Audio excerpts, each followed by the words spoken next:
Today's bag of popcorn is brought to you by Gazelle, the trusted online marketplace for buying and selling used devices. Head over to popcornfinance.com/Gazelle to learn more.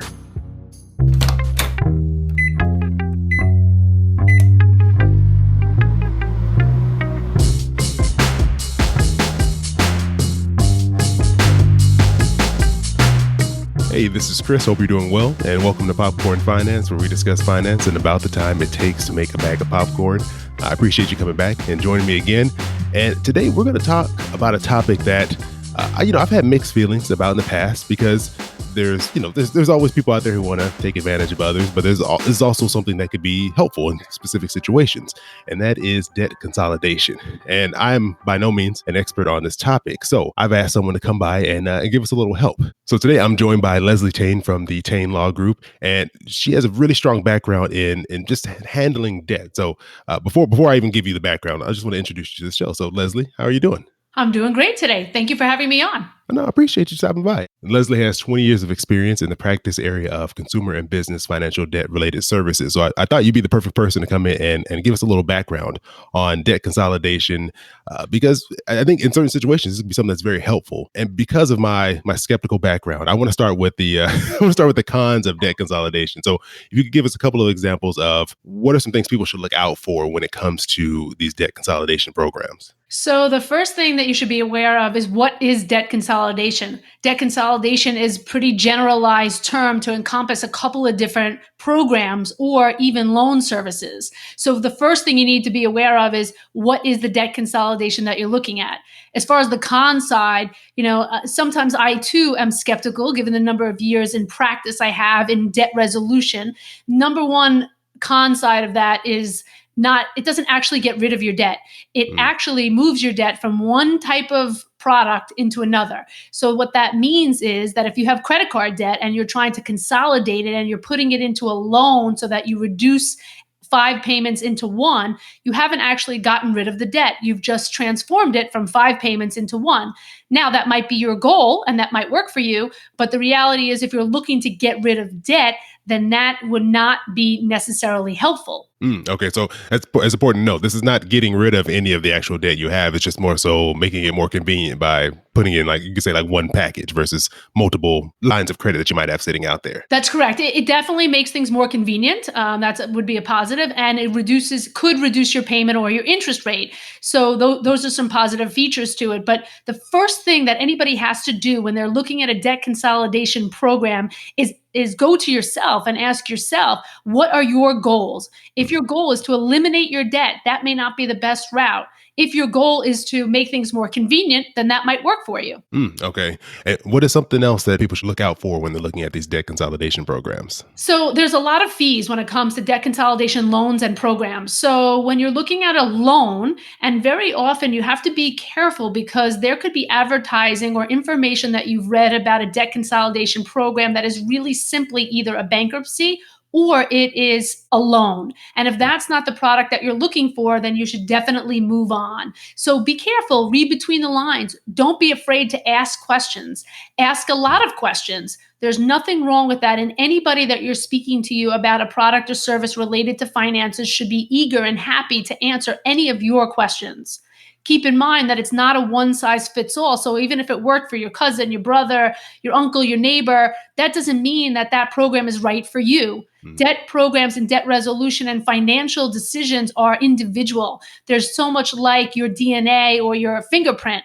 No two are really the same. And that means that you have to decide what's best for you, what's going to work for your situation and short and long-term financial goals. That's a great point. I always love when the guests bring up that point that, it's personal. You have to look at what's going to work for you because you can't just go with what a friend or a family member tells you work for them because who knows what their situation is compared to, what you have going on. And, I also want to get maybe a couple other pros that there might be to doing like some type of debt consolidation. Because I know we already mentioned on maybe simplifying it, maybe getting a better interest rate. But if you want to elaborate on any of those points or if there's any other things that people should look for or consider like a benefit when doing some type of debt consolidation. So another benefit is a fixed interest rate. So generally you can get a fixed interest rate So that means it'll remain the same for the entire time.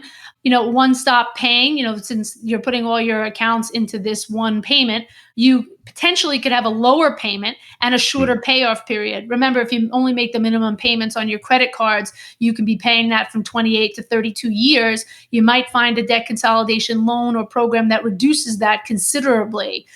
So those are definitely some potential benefits as far as the pros of a debt consolidation process. Thank you. I appreciate that again because I know sometimes debt can get overwhelming, especially if you have it in multiple places, and it's easy to lose track of things. It's easy to get overwhelmed with just the minimum payments on all these multiple areas that you have to cover. So, yeah, I think there are definitely situations where, like you said, debt consolidation can be a good tool for you to help kind of keep things a little more simple than whatever you're dealing with at the time. Totally. And debt consolidation can work for you if it makes sense. And again, even debt settlement falls under the umbrella of debt consolidation. So like I said, when you're looking at debt consolidation, is it a loan? Is it debt settlement?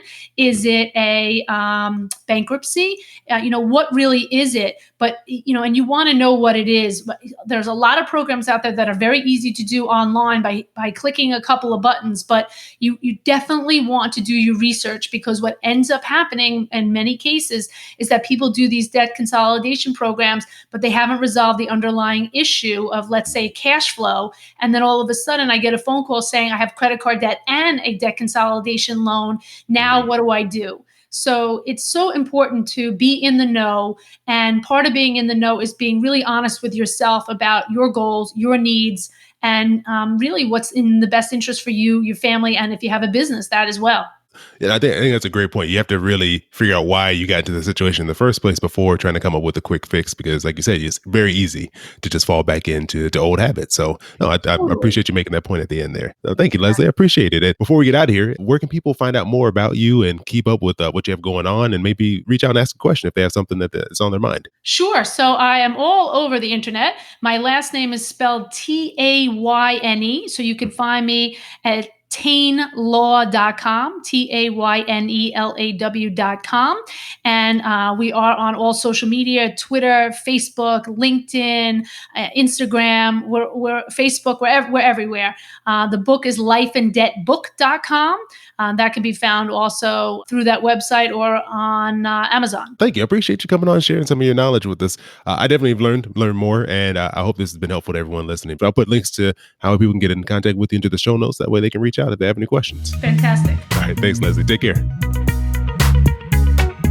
Now, I'm not a big fan of paying full price for a new iPhone because I really don't have $1,000 just waiting around to be spent on a new phone. So that's why I was more than happy to partner with Gazelle. They have everything from an iPhone 6 through 10 to a variety of Samsung Galaxy phones, all at a fraction of the price. Every device is backed by a 30-day return policy with no restocking fees, free shipping, and each device goes through a thorough 30-point inspection. And right now you can get $10 off your next purchase at Gazelle by going to popcornfinance.com/Gazelle. Again, that's popcornfinance.com/Gazelle. Thanks again to Leslie for stopping by and talking us through the pros and cons of debt consolidation. Some of those topics that I've always had a lot of questions on, and I think she really helped me understand the process a little bit better, and I hope she did the same for you. And this past Friday, if you caught that episode already, I announced that I was going to be giving away a copy of Cameron Huddleston's book, Mom and Dad, We Need to Talk. And as usual, I couldn't just pick one person. It's always really hard for me to only give something away to just one individual. So I've decided to give away 2 copies of Cameron's book. And the 2 winners are at Kosher Kelly and, hopefully I'm saying this right, at The Great Dane.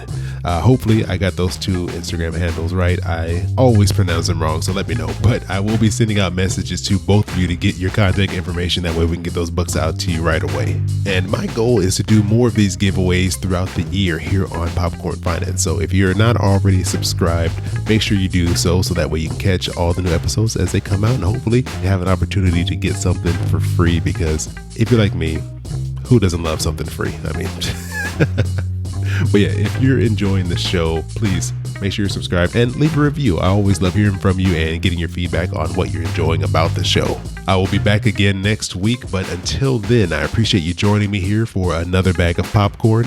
Hope you have an amazing rest of your week, and I'll talk to you soon.